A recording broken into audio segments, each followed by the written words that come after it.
मला सांगा, पंचपक्वान्नांनी भरलेलं भोजनाचं ताट समोर आहे. आपण जागे आहेत का सगळे? महिला मंडळ सगळे जागे आहेत ना? छान भूक लागली आपल्याला. पंचपक्वान्नांनी भरलेलं ताट समोर आहे. ताटातला घास आनंद कधी देईल? नक्की पोटात गेल्यावर आनंद देईल की तोंडात असताना आनंद देईल?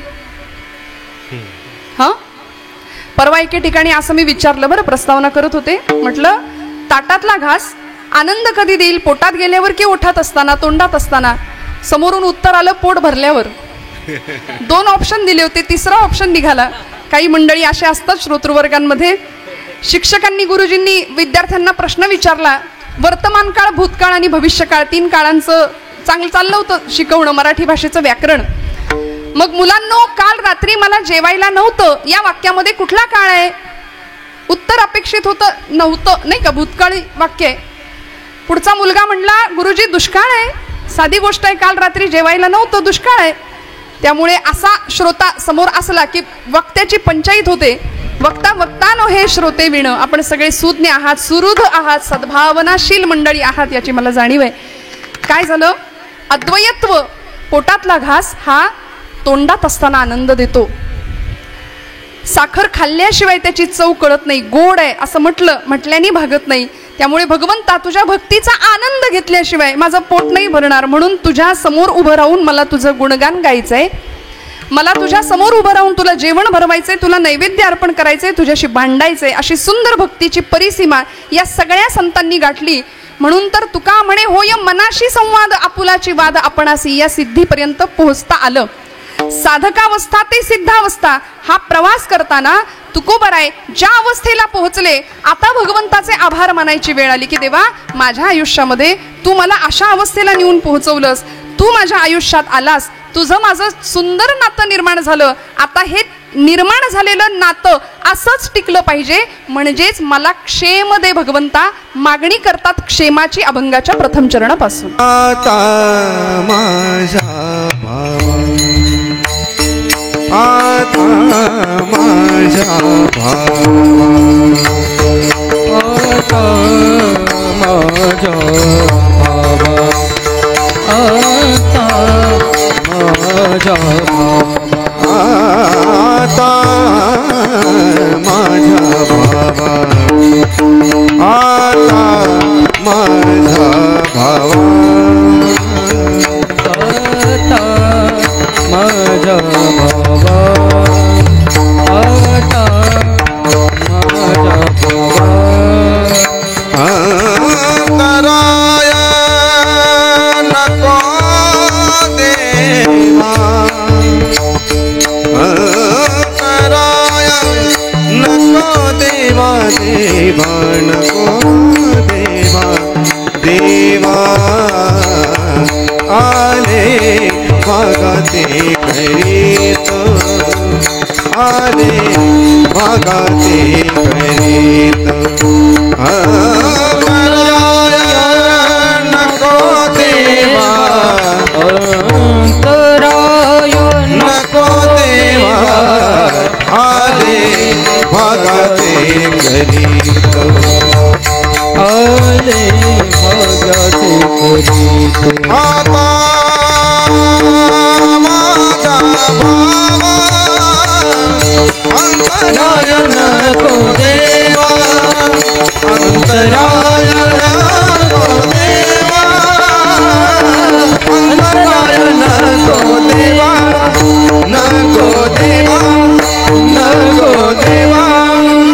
आता माझ्या भावा, अंतराय नको देवा, आले भागाते करीतो, तुझे नाम उच्चारितो. आता तुकोबराय शब्द वापरतात देवा. आता इथून पुढे आज तुझं माझं नातं जुळलंय, मी तुझ्या इतका जवळ आलो, भक्तीच्या आनंदामध्ये इतका न्हावून निघालो की आता इथून पुढे मला अंतर नाही द्यायचं तू. कारण खरा भक्ताची अवस्था ही आहे बरं का, भगवंतापासून विरह सहन होत नाही, भगवंतापासून विलगता सहन होत नाही. आणि तुम्हाला आम्हाला याचा काहीच फरक पडत नाही बरं का. भक्ती आम्ही करतो ती आपल्या सवडीची, आपल्या आवडीची, देवाच्या आवडीची नाही. आपल्याला जमेल तसं. ब्रह्मचैतन्य गोंदवलेकर महाराज फार सुंदर म्हणतात. ते म्हणतात आपला परमार्थ जगाला जितका कमी दिसेल ना तितका तो आपल्यासाठी फायदेशीर असतो. आपण जगाला दाखवण्याकरता परमार्थ फार करतो. संन्यासाचे सोंग संपादिता चांग परी वैराग्याचे अंग आणिता नये महाराज म्हणाले. त्यामुळे जगाला दाखवणारा परमार्थ नसावा. जग काय म्हणेल म्हणून आपण विचार करून वागतो, तो व्यवहार झाला, ते अध्यात्म नाही. आणि देव काय म्हणेल, माझा भगवंत काय म्हणेल, माझ्या देवाला कसं वाटेल असा विचार करून वागणं, याचं नाव परमार्थ आहे. विठ्ठल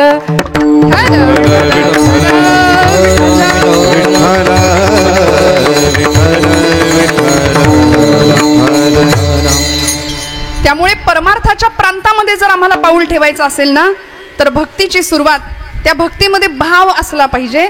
आणि तो भाव भगवंताच्या चरणावर असा रुजू करावा की आता त्या भावाला, तो भाव म्हणजे आपल्याला भावाचे शास्त्रांनी अनेक अर्थ सांगितलेत, पण आपल्याला जो इथे अभिप्रेत असलेला अर्थ आहे, ज्याचा जसा स्वभाव तसा त्याचा भाव. बरं का, भगवंताला भाव द्यायचा, भगवंताच्या चरणावर भाव अर्पण करायचा. श्लोक आहे, भावेन देवम कलया नरेंद्रम धनेन कांता कपटेन शत्रु सत्येन मित्रम कृपया च पुत्रम ज्ञानेन मोक्षम वशमानयंती. पुढच्या श्लोकाचा अर्थ मला आत्ता इथे गरजेचं नाहीये, मी सुरुवात फक्त सांगते. भावेन देवम कलया नरेंद्रम.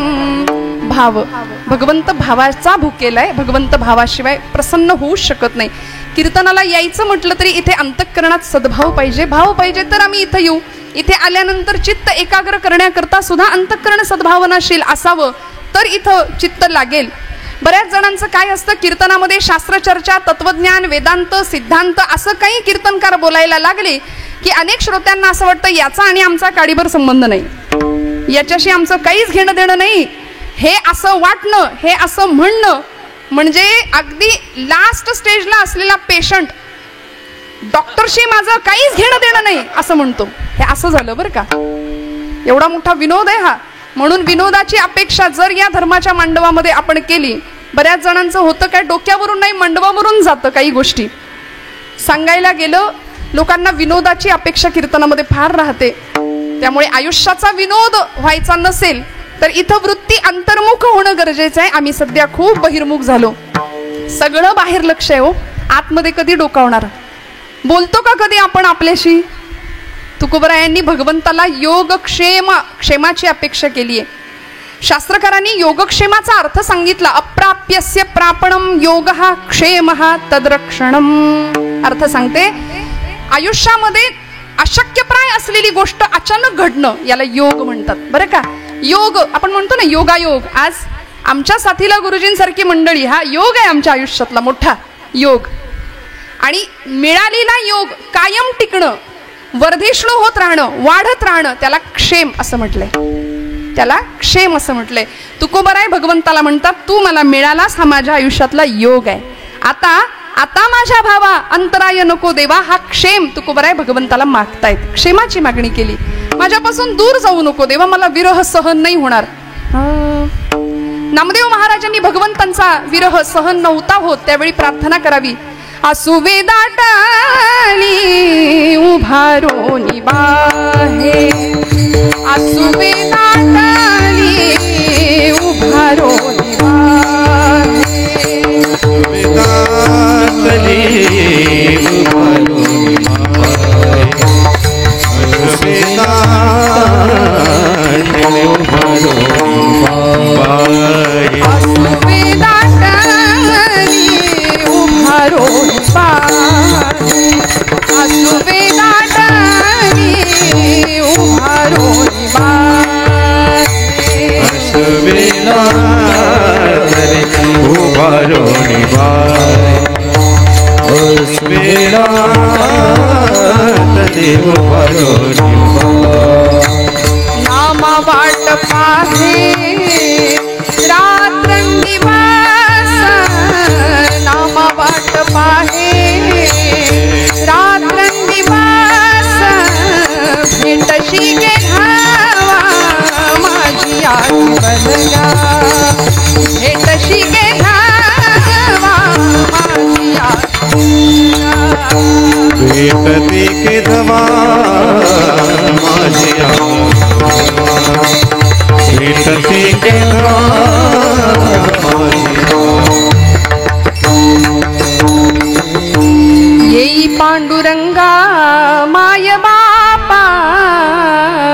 रशिके धावा माझी आजीवलगा. इतका भाव जुळला, इतकं प्रेम जुळलं, नातं असं जुळलं की आता विरह नाही सहन झाला, देवापासून वेगळं होण्याची इच्छा नाही, स्वप्नात सुद्धा तो विचार नाही. तुकोबराय म्हणतात, आता माझ्या भावा अंतराय नको देवा. आमच्या बाबतीमध्ये हा भाव अंतःकरणात निर्माण व्हावा यासाठी आम्ही प्रयत्नशील असणं गरजेचं आहे. श्रोते हो, आज भगवान शनैश्वरांची जयंती आहे. त्या देवतेचं चरित्र, त्या देवतेचं गुणवर्णन, त्या देवतेचं नाम मुखात यावं. काय आहे, शनिदेव म्हटले की सगळे घाबरतो आम्ही त्यांना, बरोबर ना? सगळे घाबरतो आणि भीतीपोटी अध्यात्म मग करतो आम्ही. अध्यात्म करत असताना भीती कशाला हवी हो? भगवंताशी सख्य जुळावं, प्रेम जुळावं, नातं जुळावं, जे अनेक भक्तांनी निर्माण केलं. शनिदेवांची जयंती साजरी करताना, भगवंतांची हा पर्वकाळ साधताना मनामध्ये एकच असतं की त्याचा कोप नाही झाला पाहिजे. 7.5 नको आम्हाला, नाही का? जे काही आहे ते चांगलं पाहिजे, 7.5 नको. पण भगवान शनिदेवांच्याही म्हणजे सगळे देव त्यांना घाबरतात, सगळे असुर त्यांना घाबरतात, देव दानव नाग यक्ष सगळेच जर त्यांना घाबरतात तर ते कुणाला घाबरतात? त्याचं उत्तर असं आहे, मनोजवम मारुततुल्य वेगम जितेंद्रियम बुद्धिमतां वरिष्ठम वातात्मजं वानरयूथ मुख्यम श्रीरामदूतम शरणं प्रपद्ये. महारुद्र, महाबली, ते रुद्राचा अवतार आहेत ना भगवान मारुतीराय. त्यामुळे शनिदेव हे मारुतीरायांचं नमन करतात, आराधना करतात, कारण ते रुद्राचे अंश आहेत, महारुद्राचा अवतार आहे तो. ज्यावेळी भगवान शनिदेवांचा जन्म सूर्य आणि छाया यांच्या पोटी झाला ना, दक्षाच्या अनेक मुलींपैकी एक मुलगी, तिचा विवाह भगवान सूर्यदेवांशी झाला आणि सूर्यदेवांच्या तेजाचा प्रताप किंवा ते तेज सहन न झाल्यामुळे त्या मुलीने आपली छाया निर्माण केली, आपली प्रतिकृती निर्माण केली. आणि छाया म्हणजे सावली. सावली माणसाची कशी असते? काळी असते ना, सावली काळी असते. तशी ती छाया, त्या छायेबरोबर सूर्यदेवांचा ज्यावेळी मिलन झालं त्याच्यातून तिला गर्भ राहिला आणि मग शनिदेवांचा जन्म आहे. त्यामुळे शनिदेव हे रंगानी वर्णानी काळे. मग असा काळा मुलगा माझ्या पोटी कसा काय जन्माला आला याचा विचार सूर्यदेवांनी केला आणि हा मुलगा माझा नाहीच म्हणून छायेला खूप त्रास द्यायला सुरुवात केली. हा मुलगा माझा नाहीच आहे माझ्या पोटी जन्माला आलेला. त्यामुळे लहानपणापासून शनिदेवांच्या मनामध्ये सूर्याविषयी म्हणजे आपल्या पित्याविषयी शत्रुत्व.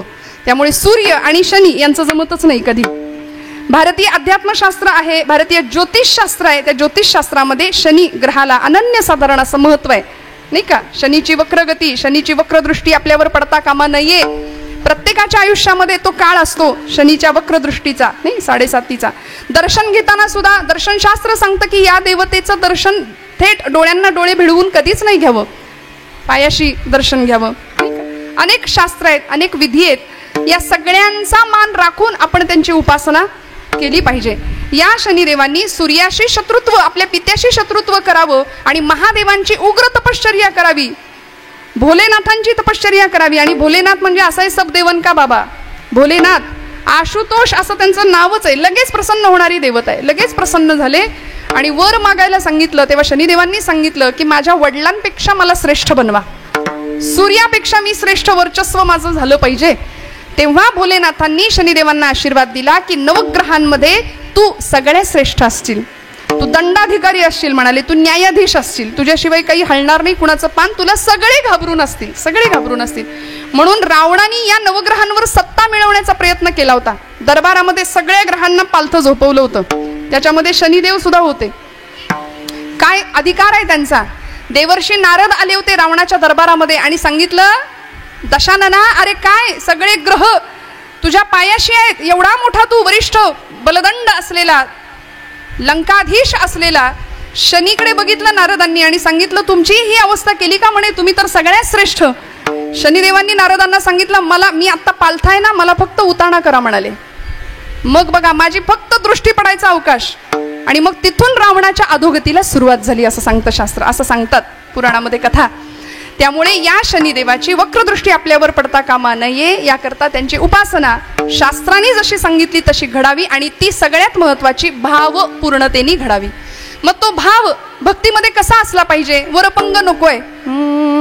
तुका म्हणे नको वरपंग देवा, तुका म्हणे नको वरपंग देवा, तुका म्हणे नको वरपंग देवा, तुका म्हणे नको वरपंग देवा. हे माझी सेवा भाव शुद्ध, हे माझी सेवा भाव शुद्ध, हे माझी सेवा भाव शुद्ध. तुका म्हणे नको वरपंग देवा, दिखावा नकोय भक्तीमध्ये. तुकोबरायांनी हाच विषय इथं म्हणला की आता माझ्या भावाला अंतर देऊ नकोस, आता माझ्या भावा अंतराय नको देवा. मग देवा एकदा का तुझं माझं नातं जुळलं, तुझ्या माझ्यात अंतर नाही पडणार ना, तर मग आता माझी तुझ्याकडून कुठलीही तक्रार नाही. तू ठेवशील तसं मी राहायला तयार आहे. माझ्या भाग्यात जे जे आलं ते मी स्वीकारायला तयार आहे. आले भगते करीत, आले भगते भगते करीत, आले हरि भगते करीत, आले भगते आले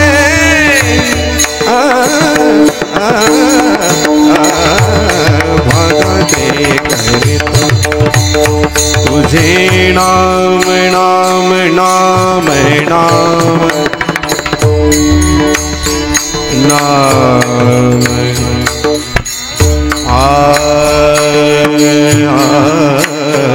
नाम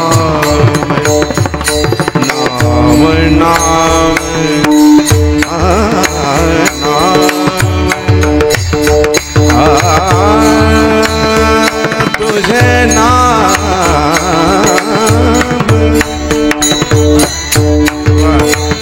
तुझे नाम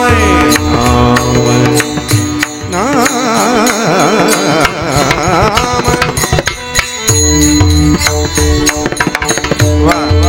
तुझे नाम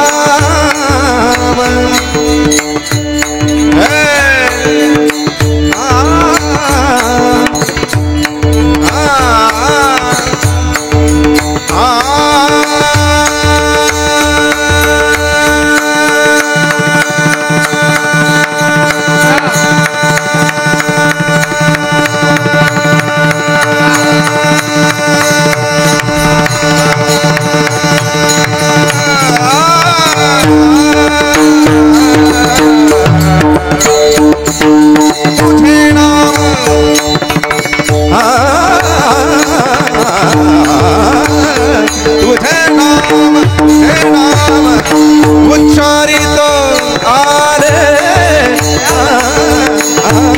भगते करीत, आले भगते करीत, आले आले भगते करीत, भगते करीत, भगते करीत.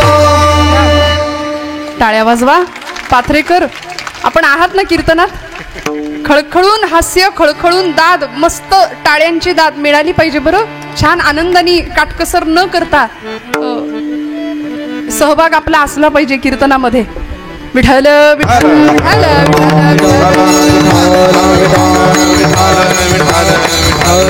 आले भागाते करीतो तुझे नाम उच्चारितो. तुकोबराय म्हणले देवा तक्रार नाही, कुठलीच तक्रार नाही. जे वाट्याला मिळालं ते स्वीकारीन, कारण आम्हाला खात्री आहे एका जनार्दनी भोग प्रारब्धाचा हरिकृपे त्याचा नाश झाला. खात्री आहे तुझी कृपा असेल तर वाटेल ते प्रारब्ध भोग भोगायची आमची तयारी आहे. आले भागाते करीतो ठेविले अनंते तैसेचे राहावे, असं म्हटलं की नाही? तर आजची तरुण मंडळी म्हणते ताई संतांनी कर्तृत्ववाद नाकारला बहुतेक, काहीच करायचं नाही, ठेविले अनंते तैसेचे राहावे, चित्ते असो द्यावे समाधान, असं म्हटलंय. अरे म्हटलं तसं नाही. तुकोबांनी जरी हे सांगितलं ठेविली अनंते तैसेची राहावे, तरी तेच तुकोबाराय भक्तीला शक्तीची जोड द्यायला शिकवतात. एक शककर्ता राजा महाराष्ट्राला मार्गदर्शनाने प्रभावित करून देतात आणि मग त्यांनाही सांगतात विंचू देव्हाऱ्याशी आला, देवपूजा नावडे त्याला, तेथे पैजाराचे काम, अधमाशी तो अधम. धर्माचे पालन करणे, पाखंड खंडणे हेही तुकोबराय शिकवतात. फक्त टाळ कुटणं म्हणजे अध्यात्म नाही. त्या भक्तीला शक्तीची जोड दिली तुकोबरायांनी. त्यामुळे तक्रार न करता मोठमोठ्या महापुरुषांनी आयुष्यात आलेल्या अनेक अडचणींवर, संघर्षांवर मात करत स्वतःचं जीवन ध्येय गाठलं.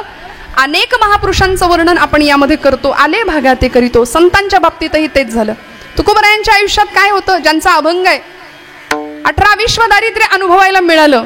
एकेकाळी प्रचंड श्रीमंती, कनकाई माता हातात सोन्याचं कड घातल्याशिवाय बाहेर पाठवत नव्हती. पण तरी सुद्धा बघता बघता समोर दारिद्र्य आलं. एखादी वयोवृद्ध आजी त्या दारिद्र्याच्या अवस्थेमध्ये 10 ठिकाणी लुगडं फाटलेलं आहे आणि 70-75 वर्षाची म्हातारी दारासमोर उभी राहायची. सगळं लोकांना देऊन टाकले, घरात काहीच नाही. पण तिच्या अंगावरचं फाटकं लुगडं बघून तुकोबरायांना वाटायचं की हिला काहीतरी दिलं पाहिजे आपण. सकाळची वेळ आवल्यामाई मोरीत स्नानाला गेलेल्या असायच्या. तुकोबांनी मोरीवर निर्या करून ठेवलेलं त्यांचं नेसायचं लुगडं ते घ्यावं आणि त्या म्हातारीला द्यावं आणि तिला सांगावं, आता 120च्या स्पीडनी पळत जा, थांबू नको इथं, कारण तुझ्या मागणे भूकंप येणार आहे, वादळ येणार आहे तुझ्या मागे. खात्री होती हो, स्वभाव माहिती होता की नाही. आवलीला भेटावं, आवलीनी भांडण करावं तुकोबरायांशी. का संघर्ष, का भांडण करावा? लुगडं दिलं म्हणून का हो? नाही. साडी दिली म्हणून का? नाही. आता मी माझी आबरू कशाने झाकू? प्रश्न पडावा. तुकोबराय म्हणायचे, आवले चिंता करू नको, ज्यांनी चोच दिली तो चारा देणार आहे. आले भागा ते करीतो. आता त्याचं नाम घेऊया ना. अगं नको चिंता करू वस्त्रा या पोटाची, माऊली आमुची पांडुरंग, काळजी करू नकोस. कशाला चिंता करायची? देणारा तो आहे. देव उदार, देव उदार, देता न म्हणे थोडेफार, तू तो उदारांचा राणा. इतकं दिलंय त्यांनी. मैपत बुवांनी सांगितलंय की इथे या प्रसंगामध्ये आवलीला अंग झाकायला भगवंतांनी आपला पितांबर दिला. एवढी कृपा परमेश्वर करतो. विठ्ठल.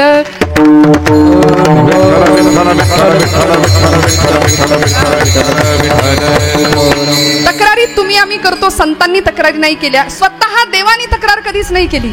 देवांच्या आयुष्यामध्ये, अवतारामध्ये आपण पाहतो भगवान गोपाल कृष्ण किती सहन करायला लागलं. सगळं स्वीकारलं की नाही? सगळं स्वीकारलं. 2 आई, एक आई जन्मदात्री होती, अंगावरचं दूध पण नाही प्यायला मिळालं. गोकुळात गेले, फक्त 11 वर्ष राहिले, तिथला विरह सहन करावा लागला. फक्त दुःख सहन केलं तरी सुद्धा आयुष्यभर हसत राहिले. देवाला सुद्धा चुकलं नाही. आपण का रडतो? नशिबाच्या नावाने का खडे फोडतो? याच्यात काही नाही, त्याच्यात काही नाही, आयुष्यात रसच नाही, कायम नकारात्मकता जीवनामध्ये. इतकी निगेटिव्हिटी आहे माणसांकडे सध्या. 10वी-12वीचे निकाल लागले, पोरांचे चेहरे बघण्यासारखे होते. बरं, एवढे मार्क पडणाऱ्यांना पडतात तरी कसे? हा फार मोठा प्रश्नचिन्ह आहे. आमच्या काळामध्ये 80 म्हणजे खूप मार्क होते की नाही? खरं सांगा, मराठी भाषेमध्ये 99 मार्क पडूच कसे शकतात? मला कुणाला दोष नाही द्यायचा, कुणाचा विरोध नाही करायचा आहे. पण जीवनामध्ये नकारात्मकता आहे. आयुष्यामध्ये सुख आलं की आम्ही असे हुरळून जातो, असे नाचायला लागतो. आणि जरा कुठे दुःख मिळालं की तितकेच कोलॅप्स, तितकेच ढासळून जातो. माऊली उत्तर देतात, सुखी संतोषान यावे,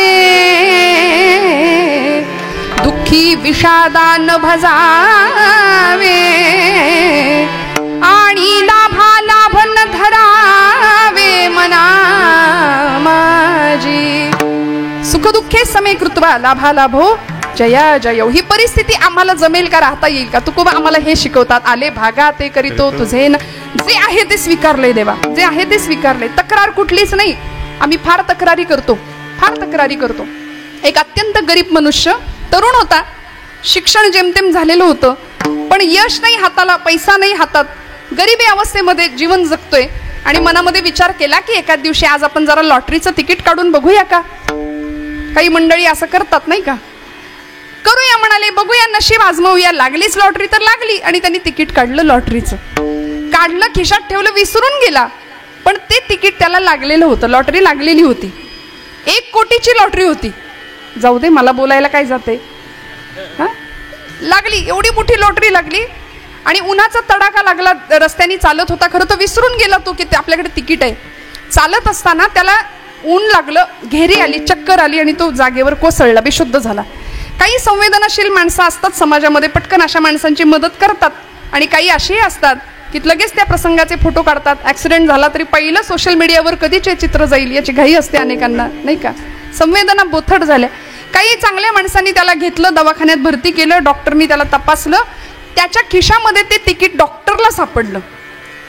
आणि डॉक्टरना कळलं की हे तिकीट लागलेलं 1 कोटीची लॉटरी लागली आहे पठ्ठ्याला. मग आता डॉक्टरांनी त्याला शुद्धीवर येण्याची वाट पाहिली. म्हणाले आलाय शुद्धीवर, आता एकदम धक्का नको द्यायला, कारण माणसाला दुःख तर नाही पचत, पण सुखाचा धक्का सुद्धा पचत नाही. एकदम सुख माणसाला नको असतं, पचतच नाही हो, आम्ही हुरळून जातो. मग अशा स्थितीत आम्हाला न्यूट्रल राहता आलं पाहिजे. भगवान गोपालकृष्णांनी गीतेत शब्द वापरलाय स्थितप्रज्ञ राहता आलं पाहिजे. त्या डॉक्टरांनी ठरवलं याला हळूहळू सांगूया म्हणलं, एकदम नको सांगायला, धक्का नको बसायला. हळूहळू सांगता डॉक्टर म्हणाले बाळा तुला जर एक 10-20 लाख रुपये जर मिळाले तर तू काय करशील? तो म्हणाला डॉक्टर साहेब अहो दारिद्र्य परीक्षा घेतय, नशीब परीक्षा घेतय, दरिद्र अवस्था आहे, कुठून मिळणार आहे 10-20 लाख रुपये? तरी सुद्धा म्हणाले मिळाली तर तू काय करशील? तो म्हणाला एक छान गॅरेज काढीन म्हणाला, कारण माझं ITI झालंय, माझं शिक्षण झालंय, मी गॅरेज काढीन. डॉक्टर म्हणले चांगल्या वळणावर आहे, चांगल्या ट्रॅकवर आहे विचार, हरकत नाही. आता थोडासा अंक वाढवून सांगायला, तुला एक 50 लाख रुपये मिळाले तर तू काय करशील रे? तो म्हणाला मग रोज हात काळे कशाला करत बसू, मी शोरूम टाकेन म्हटलं, मस्तपैकी AC रूम मध्ये बसेन, माझ्या हाताखाली 4 माणसं कामाला ठेवीन आणि गाड्या विकेन, कशाला हात काळे करू. डॉक्टर म्हणले एकदम करेक्ट मार्गावर आहे, अजिबात वाईट विचार करत नाहीये, मिळालेल्या पैशाचा योग्य विनियोग करेल हा. आता म्हणाले सांगायला हरकत नाही, तुला 1 कोटी मिळाले तर काय करशील? याला इतका आनंद झाला, तो म्हणाला डॉक्टर साहेब मिळणार नाहीत हे मला माहिती आहे, पण जर तुम्ही म्हणताय मग मिळालेच तर मी त्यातले अर्धे तुम्हाला देईन. डॉक्टर बेशुद्ध. विठ्ठल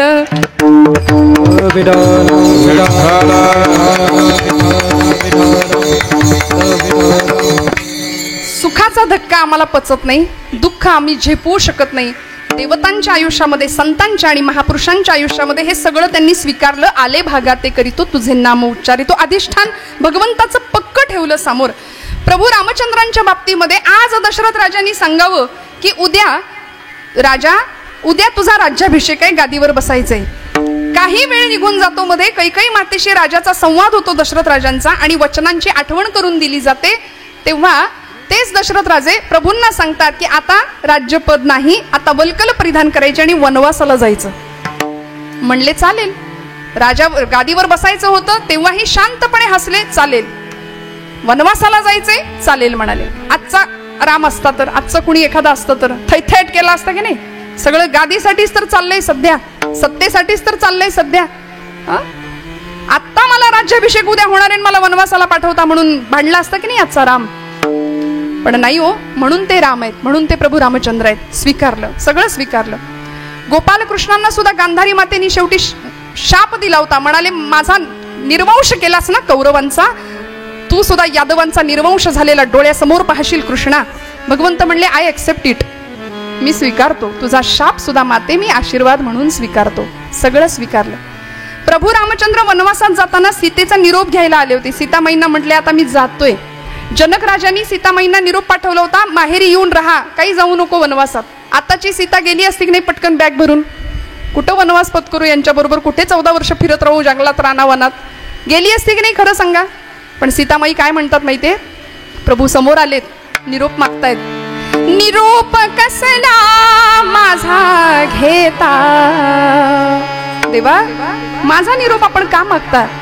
निरोप कसला माझा घेता, जेथे राघव तेथे सीता, जेथे राघव तेथे सीता, जेथे राघव तेथे सीता, जेथे राघव तेथे सीता.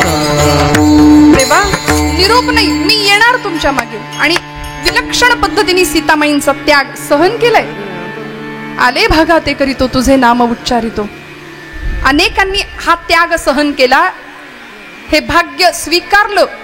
संतांच्या बाबतीतही तेच आहे, साधू संतांच्या महापुरुषांच्या बाबतीतही तेच आहे. आज ज्या राजांची आठवण आपल्याला करायचं आहे त्या राजांच्या बाबतीत सुद्धा तेच घडलं बरं का. सगळं स्वीकारलं की नाही. यवनी पातशाह्यांची आक्रमण होत होती महाराष्ट्राच्या छाताडावर. ही सगळी मुसलमानी सत्ता अक्षरशः थैथयाट करत होती. स्त्रीच्या कपाळावरचं कुंकू सुरक्षित राहतंय की नाही याची सुद्धा खात्री नव्हती. तरुणांचा पराक्रम, वृद्धांचं जीवन काहीच सुरक्षित नव्हतो. आमच्या डोळ्यासमोर आपल्या घरातल्या बाया बापड्यांना उचलून नेलं जात होतं. समर्थ म्हणतात, कित्येक ब्राह्मणी गुजरणी भ्रष्टविल्या, किती एक देशांतरा त्या विकिल्या, किती एक हाल होवोनी मेल्या. ठाऊक नाही, इतका विलक्षण काळ महाराष्ट्राच्या मातीने अनुभवला होता. पण या काळामध्ये जिजाऊ मातोश्रींच्या संस्कारांनी संपन्न झालेला एक महात्मा, आपल्या दीर्घ राजकारणाचा अनुभव जिजा मातोश्री त्यांना देतात. एका पाठीमागं एक स्वराज्यावर आलेली सगळी संकट पेलली, स्वीकारली, सहन केली. आले भागा ते करीतो, स्वीकारलं. पण अधिष्ठान होतं शंभू महादेवांचं, अधिष्ठान होतं तुळजाभवानीचं. असं नाही म्हणाले मी माझ्या जोरावर करेन, माझ्या जीवावर करेन, नाही. बर, छत्रपती शिवाजी महाराज कुठून तरी अवकाशातनं टपकले, असं काहीतरी लाईट आला भवानी मातेच्या हातातनं प्रगट झाले, असं काही झालंय का? नाही. प्रचंड कष्टातनं जिजाऊ माऊलींनी राजांना घडवलं आणि असे राजे घडले. भवानी मातेचं अधिष्ठान आपल्या तलवारीला सुद्धा होतं, म्हणून भवानी तलवार राजांच्या हातात असायची, तळपत होती. त्या आई जगदंबेचं अधिष्ठान समोर होतं. गळ्यामध्ये 64 कवड्यांची माळ घालत होते आणि नुसती घालत नव्हते, भुत्या होऊन हातात पोत घेऊन नाचत सुद्धा होते राजे. संचार व्हायचा देवीचा. शंभू महादेवाचं अधिष्ठान होतं. रोहिडेश्वराच्या रायरेश्वराच्या समोर 150 मावळ्यांच्या धारुषण रक्ताचा अभिषेक शिवशंभू महादेवाच्या पिंडीवरती केला आणि राजांनी सांगावं, महादेवा, शंभू महादेवा, आता हा पहिला आणि शेवटचा अभिषेक माझ्या रक्ताचा, इथून पुढे शत्रूचं रक्त तुझ्यावरती सांडू.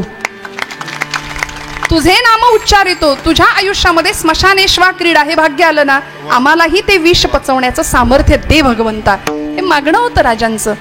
आणि या सगळ्या त्यागातनं काय निर्माण झालं हो? 350 वर्षापूर्वी गुलामीचा अंधकार सगळ्या महाराष्ट्राने सहन केला. पण मग मात्र अनेकांच्या बलिदानाने, अनेकांच्या रक्ताने असं साम्राज्य स्थापन झालं.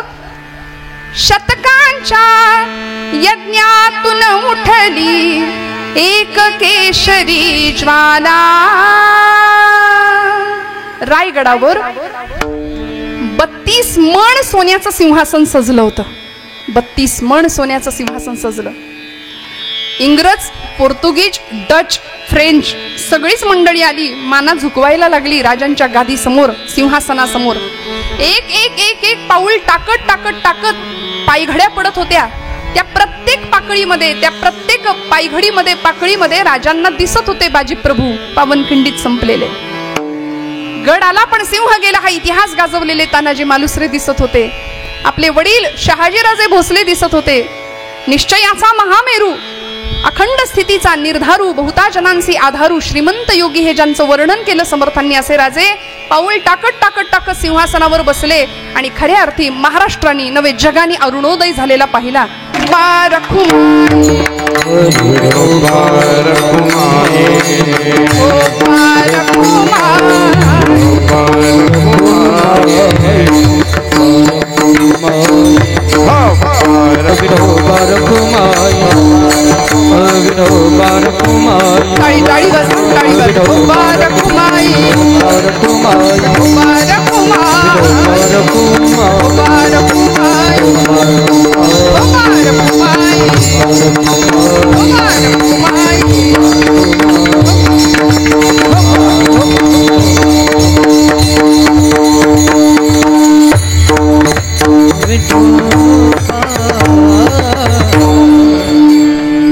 आता माझ्या भावा अंतराय नको, देवा आले भागा ते करीतो, तुझे नाम उच्चारितो. दृढ माझे मन येथे राखावे बांधून, आले भागा ते करीतो, तुझे नाम उच्चारितो. भक्तीच्या वाटेवर तुकोबरायांनी भगवंताकडे क्षेमाची याचना केली, मागणी केली. तुम्ही आम्ही सुद्धा सगुण उपासना करत असू, निर्गुण उपासना करत असू, प्रत्येक उपासनेमध्ये भगवंताच्या जवळ राहता आलं पाहिजे. आणि आम्ही प्रापंचिक आहोत, साधी भोळी माणसं आहे. परमार्थात लक्ष लागतंच पूर्ण वेळ असं काही नाही.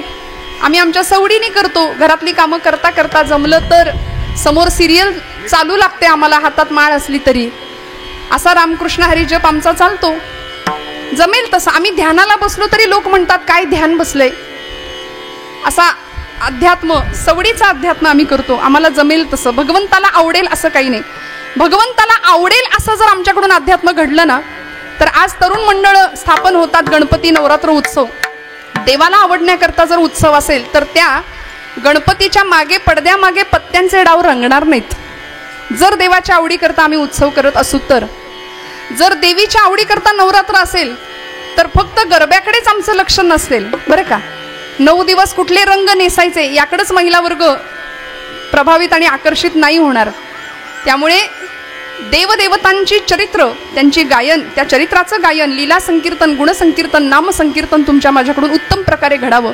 ज्या साधू संतांनी ही वाट महाराष्ट्राला दिली सद्विचारांची, इथं सिंचन झालं. ती अक्षरे नवती देखा ब्रह्म साम्राज्य दीपिका, अर्जुना लागी चित्कळिका प्रगटली असे एक एक अक्षर साक्षात परतत्वाला स्पर्श करणारं होतं. म्हणून संप्रदायामध्ये गाथेच्या निमित्ताने, ज्ञानोबांच्या ज्ञानेश्वरीच्या निमित्ताने साक्षात ज्ञानोबा आणि तुकोबा आमच्या सोबत आहेत याची खात्री प्रत्येकाने बाळगावी. मग जीवनामध्ये नैराश्य नाही येणार, फ्रस्ट्रेशन ज्याला आपण म्हणतो मराठीत. 2 वर्षाचं पोरग सुद्धा खूप टेन्शनमध्ये आहे सध्या. त्याच्या हातामध्ये मोबाईल आहे, प्रचंड टेन्शनमध्ये. का? चित्त सैरभैर झालंय, विचलित झाली मनाची अवस्था. आणि ते मन इतकं घातक आहे, इतकं वाईट आहे की अध्यात्माच्या प्रांतामध्ये येणाऱ्या माणसाला त्रास दिल्याशिवाय राहत नाही. म्हणून तुकोबराय म्हणतात अभंगाच्या 3ऱ्या चरणात, दृढ माझे मन, दृढ माझे मन, दृढ माझे मन, दृढ माझे मन, दृढ माझे मन, दृढ माझे मन, दृढ माझे मन, दृढ माझे मन, दृढ माझे मन, दृढ माझे मन, दृढ माझे मन, दृढ माझे मन, दृढ माझे मन, तेरा धावे बांधून, ए तेरा धावे बांधून, ए तेरा धावे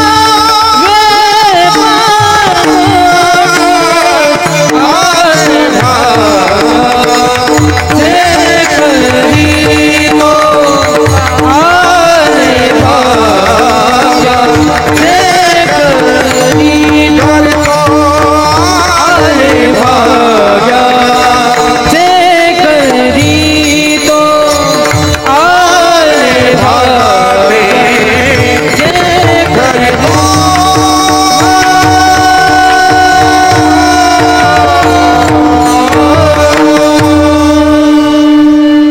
दृढ माझे मन येथे राखावे बांधून. महाराज भगवंताला सांगतात की माझं मन फार वाईट आहे, चंचल आहे, हट्टी आहे, दुराग्रही आहे, ऐकतच नाही. कर म्हटलं की ती गोष्ट मन करत नाही. जे नको करू, नाही करायला पाहिजे ते करतं, नाही का. चंचलम ही मन कृष्ण प्रमाथी बलवत दृढम, अत्यंत दृढ आहे मन. या दृढ शब्दाचा अर्थ हट्टी या अर्थाने घेतलाय बरं का. दृढ म्हणजे हट्टी, अतिशय हट्टी आहे मन, ऐकत नाही. तुकोबराय म्हणतात हे माझं मन हट्टी आहे, ते तुझ्या पायाशी बांधून राहिलं पाहिजे. मनानं धाव घेतली पाहिजे. कुठे? मना तेथे धाव घेई, मना तेथे धाव घेई,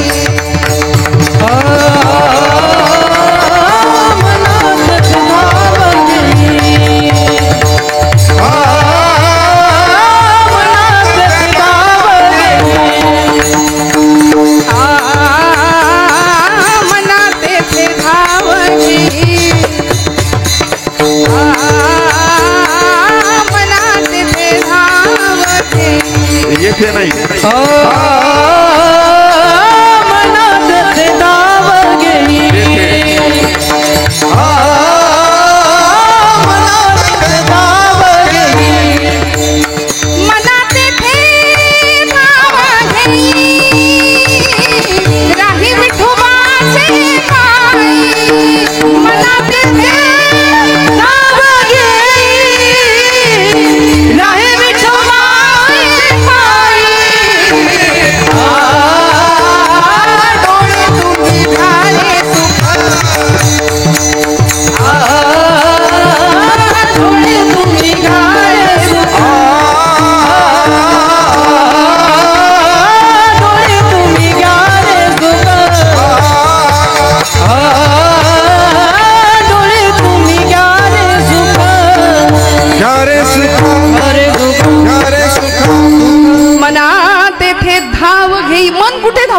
पाहिजे, मन कुठे धावलं पाहिजे. मन सगळीकडे धावतं, प्रपंचात धावतं, संसारामध्ये धावतं, पण देवाच्या चरणाजवळ धावलं पाहिजे.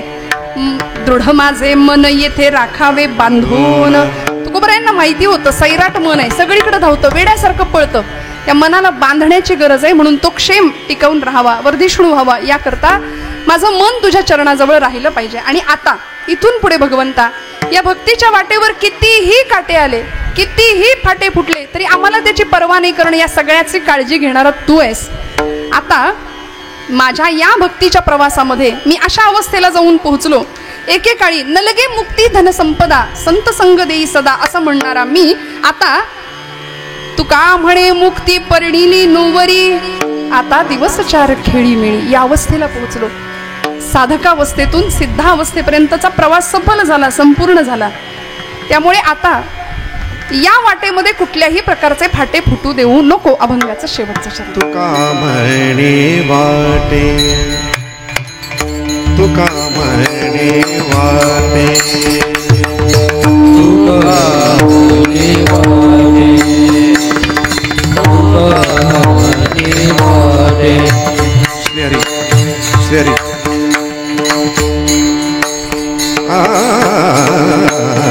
तुका म्हणे वाटे, तुका म्हणे तुका म्हणे वाटे, तुका म्हणे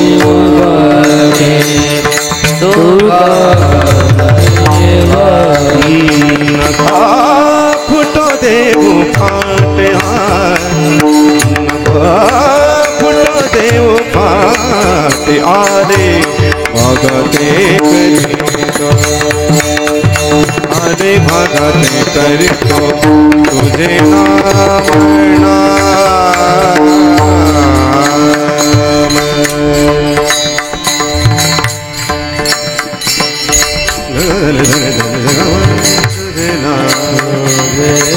नाम उच्चारतो.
तुझे नाम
तुका म्हणे वाटे नको फुटू देऊ फाटे आले भागा ते करीतो तुझे नाम उच्चारितो. अध्यात्म असू दे व्यवहार असू दे दोन्हीही प्रांतामध्ये विना तक्रार आमच्याकडून कर्म घडावं. श्रोते हो, सगळ्यात महत्वाची गोष्ट आपली वेळ कीर्तनाची संपलेली आहे, मला त्याची जाणीव आहे.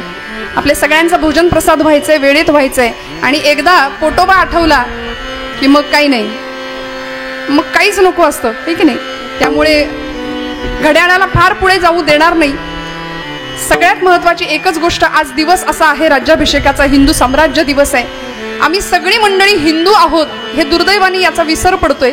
स्वातंत्र्यवीर सावरकर म्हणायचे, मला इंग्रजांची भीती मुळीच नाही, मला अन्य पंथीयांची मुस्लिमांची भीती नाही, मला हिंदू द्वेष्ट्या हिंदूंचीच भीती आहे. हिंदूंचा द्वेष करणारी हिंदू माणसं आहेत ना, त्यांचीच मला भीती आहे. कारण आमचा हिंदू धर्म पतित होण्याची कारणं आणि ती आमचीच आहेत बरं, आम्हीच त्याला कारण आहोत. पहिलं कारण आहे, आम्ही मस्तक आमचं तिलकहीन आहे, कपाळाला टिळा लावायला तयार नाही. वाणी मंत्रहीन आहे, वाणीला मंत्राचा स्पर्श नाहीये, नाम नाहीये. हरिनाम प्रक्षाळी जिव्हे ते म्हटलंय. दिवसभर आम्ही जी वाणीनी पाप करतो ती पाप धुवून काढण्याचं काम नाम करतं, म्हणून तुझे नाम उच्चारितो, ते नाम मुखात यावं. आमचं मन श्रद्धाहीन आहे आणि हात शस्त्रहीन आहे. वेळ पडली तर हातात शस्त्र घेता यावं, कारण आमचे सगळे देवांचे अवतार शस्त्रधारी होते. हातात शस्त्र घ्यावं. शस्त्र पाप नास्वयेची शस्त्र पुण्य नास्वये, इष्टता अनिष्टता त्यास हेतूनेच ये. एखादी आमची तरणी ताठी पोर संध्याकाळ झाली आणि अंधार पडला, घरी आलीच नाही, तर आई वडिलांच्या काळजाचा ठोका चुकतो की नाही मला सांगा.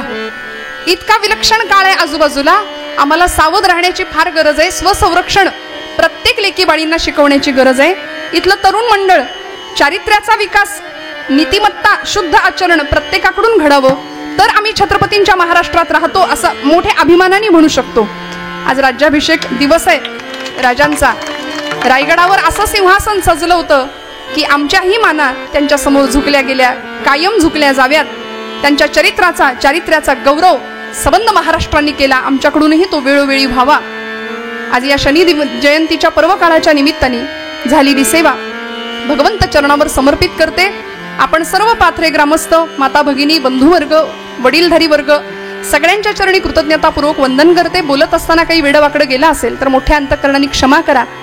सर्व गुणीजन मंडळी, मी पुन्हा यांचा उल्लेख का करतेय, आमचे बंधू परमादरणीय विकासदादा असतील, परमादरणीय भगुरे गुरुजी असतील आणि त्यांची चिरंजीव मंडळी 2 जण आहेत, इतकं सुंदर गुरुजी शिक्षण चाललंय, खरंच दृष्ट लागावी असं छान. म्हणजे दोघेही श्रीपाद महाराज ना, हे यांचं श्रीहरी महाराज आणि त्यांच्या छोट्यांचं वा वा हरिभक्तीपरायण पद्मनाभ महाराज. इतका गोड आवाज आहे, इतकं सुंदर शिक्षण चालू आहे. परमेश्वराने अशीच सेवा आपल्याकडून करून घ्यावी अशी भगवंताच्या चरणी प्रार्थना करते. आपण सर्व मंडळी बोलत असताना चुकून काही वेडवाकडं गेलं असेल तर मोठ्या अंतकरणाने क्षमा करा.